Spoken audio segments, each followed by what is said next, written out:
And what's up, everybody? I'm back with another roller coaster review. I know it's been a while since I have done a roller coaster review, but this one's pretty cool.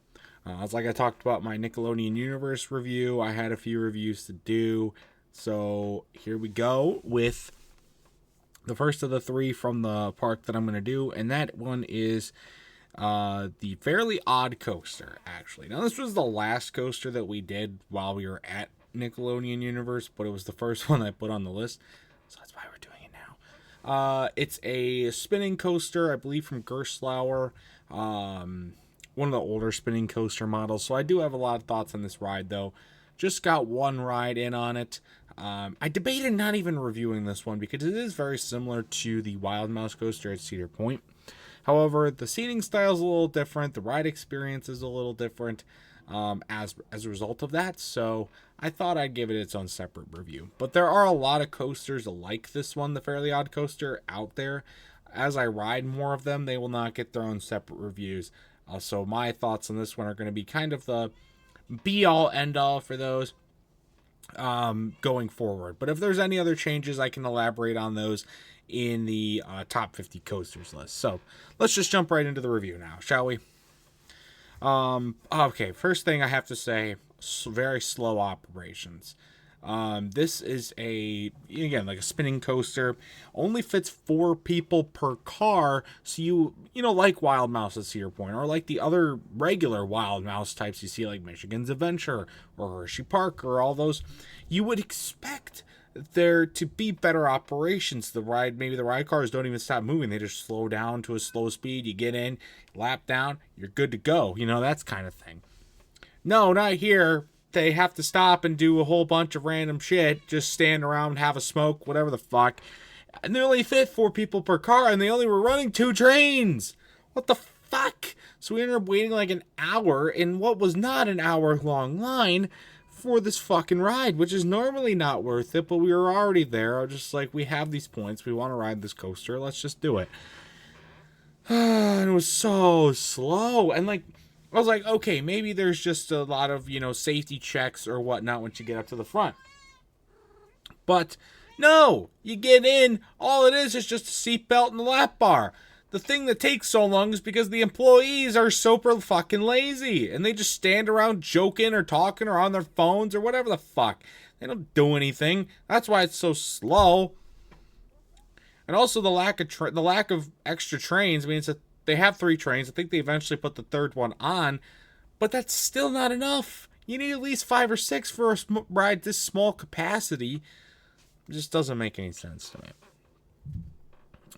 As far as the ride experience itself, I don't know. I mean, getting into the ride, so I got into the ride, and everybody else locked in just fine. The seatbelt went over for me. The lap bar went down.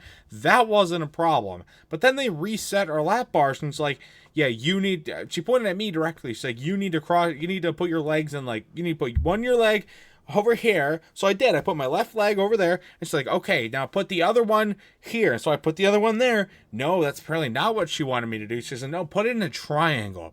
So that's what I did. I crossed my right leg so that it was kind of like a triangle formation or whatnot. And then she's like, no, that's not what I want you to do. I'm like, what do you want me to do? I'm not doing what you told me. Why is this so difficult? And then she's like, you got to cross your legs. So I started to cross my legs. There's like 2 inches of space. I can't cross my legs all the way. So like I got my 1 foot bent on the ground. Like my ankle's literally bent flat on the fucking ground. She says, that's good enough. Locks me in, but I don't even have time to adjust. So then I'm stuck in that position the entire ride, and it was very uncomfortable. There were people my size, even larger, getting on this ride. I don't know why. It was so much of an issue for me and not the other people in my car. Just saying. As far as the ride experience itself, it was honestly pretty good. It spun a lot more than I thought it was going to. Maybe it was just because of the good weight distribution that we had on our ride. There was 4 adults on the coaster, so maybe that's why. Maybe it doesn't spin well. There's just like kids or not a full car or whatnot. But it spun a lot, which I think really helps with the ride experience, especially since it's a spinning coaster. You want it to spin. There were also a lot of tight turns, intense turns. There were some pretty intense turns on this ride. Intense bank turns, drops, especially when you were going backwards. There was a lot of cool stuff that you could do there.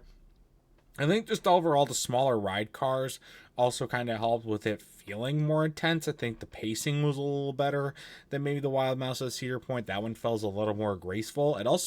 This one also felt longer, even though I think the layouts are pretty similar in size. And this one even moves faster, so you would expect it to be shorter, but it honestly felt longer to me. A lot of intense turns, a lot of intense drops. So honestly, it's a pretty fun ride experience all throughout. I mean, the theming's barely there. There's a sign. And there's some palm trees, fake palm trees, as you walk up to the ride.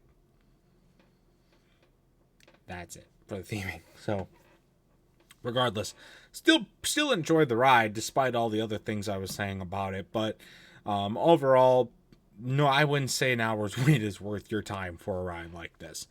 It was for us only because we just wanted to get the credit and we had already bought the points to ride the ride. So yeah, but otherwise, not really worth it in my opinion. But otherwise, I mean, still, if you get a shorter line, it's worth maybe a 15-20 minute wait at least. So my final score for the Fairly Odd Coaster, I'm gonna have to give it I'll give it a good 5 out of 10. No, I'll give it a 6. No, yeah, I'll give it a 6. It was just all right. Still enjoyed it though, like I said. So, but that's going to do for this coaster review. If you've ever ridden this coaster or any of the other Gerstlauer spinning coasters like it, I'd love to know your thoughts about them in the comment section down below. And that's going to do it for this review as well. Stay tuned for other much more amazing content, including a couple other coaster reviews I got coming from Nickelodeon Universe and other awesome stuff. Until next time, see you guys later. Goodbye.